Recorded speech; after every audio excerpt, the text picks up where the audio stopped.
ಮಾನ್ಯ ಸ್ಪೀಕರ್ ಅವ್ರನ್ನ ಭೇಟಿ ಮಾಡಿ ನಮ್ಮ ಮನವಿಯನ್ನ ಸಲ್ಲಿಸಿದ್ರಿ. ವಿಧಾನಸಭೆಯಲ್ಲಾಗಿರುವಂಥ ಘಟನೆ ವಿಧಾನಸಭೆ ಒಳಗಡೆಗೆ ಸೀಮಿತ ಆಗಬೇಕಾಗಿತ್ತು. ಹೊರಗಡೆ ಕಮಿಟಿಗಳಿರ್ಬೋದು, ಬೇರೆ ಬೇರೆ ಇದಿರ್ಬೋದು, ಮತ್ತು 6 ತಿಂಗಳು ಏನು ಸಸ್ಪೆಂಡ್ ಮಾಡಿರುವಂಥದ್ದು ಅದು ಸರಿಯಾದಂಥ ಕ್ರಮ ಅಲ್ಲ. ಇದರಿಂದ ಇದು ಒಂದೇ ಘಟನೆ ಇವತ್ತೇ ಆಗಿರೋಂತಲ್ಲ. ಈ ಥರದ್ದು ಬೇಕಾದ 100 ಘಟನೆಗಳಾಗಿದೆ. ಕಾಂಗ್ರೆಸ್ ಇದ್ದಾಗೂ ಆಗಿದೆ. ಅದರಿಂದ ಈಗಾಗಲೇ ನಾವೆಲ್ಲ ಪತ್ರವನ್ನು ಕೊಟ್ಟಿದ್ದೀವಿ.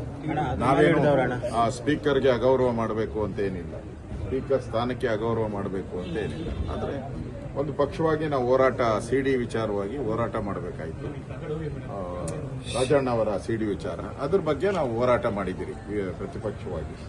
ಅದ್ರ ಮೇಲೆ ವೈಯಕ್ತಿಕವಾಗಿ ಸ್ಪೀಕರ್ ಮೇಲೆ ನಮ್ದೇನು, ಆ ಚೇರ್ ಮೇಲೆ ನಮ್ದೇನು ತಕರಾರು ಇಲ್ಲ ಅನ್ನೋ ಮಾತನ್ನು ಸ್ಪಷ್ಟವಾಗಿ ಹೇಳಿದ್ದೀನಿ. ಅವರು ನಾನು ಅದನ್ನು ಬಹಳ ಗೌರವದಿಂದ ನಾನು ಪರಿಶೀಲನೆ ಮಾಡ್ತೀನಿ. ನಾನು ಲಾ ಮಿನಿಸ್ಟರ್ ಜೊತೆ ಎಲ್ಲ ಮಾತಾಡಿ ಆದಷ್ಟು ಶೀಘ್ರವಾಗಿ ಅದಕ್ಕೆ ಒಂದು ಅಭಿಪ್ರಾಯವನ್ನು ತಿಳಿಸ್ತೀನಿ ಅಂತ ಹೇಳಿದ್ದೆ. ಅಲ್ಲ ತಿಳಿಸ್ತೀನಿ ಅಂತ ಹೇಳಿದೆ, ಮಾತಾಡಿ ಎಲ್ಲ ತಿಳಿಸ್ತೀನಿ. ನಮಗೂ ಸದನ ನಡೀಬೇಕು, ಸುಸೂತ್ರವಾಗಿ ನಡೀಬೇಕು ಅನ್ನೋದು ನಿಮ್ಮದು ಇದೆ, ನಮ್ಮದು ಅದೇ ಬಯಕೆ ಇದೆ. ಆ ದೃಷ್ಟಿಯಿಂದ ನಾನು ವಿಧಾನಸಭೆ ಒಳಗಡೆ ಆಗಿರೋದು, ಅದರಿಂದ ನಾನು ಸರ್ಕಾರ ಜೊತೆ ಮಾತಾಡಬೇಕು. ಸರ್ಕಾರ ಜೊತೆ ಮಾತಾಡಿ ಅದಕ್ಕೆ ಒಂದು ಅಂತಿಮ ರೂಪವನ್ನು ಕೊಡ್ತೀನಿ ಅಂತ ಪಾಸಿಟಿವ್ ಆಗಿ ಮಾತಾಡಿದ್ದಾರೆ. ಸರ್ಕಾರದಲ್ಲಿ ಏನಾದ್ರು ಮಾಡಬೇಡ ಅಂತ ಪಾಸಿಟಿವ್ ಆಗಿ ಮಾತಾಡಿದ್ದಾರೆ.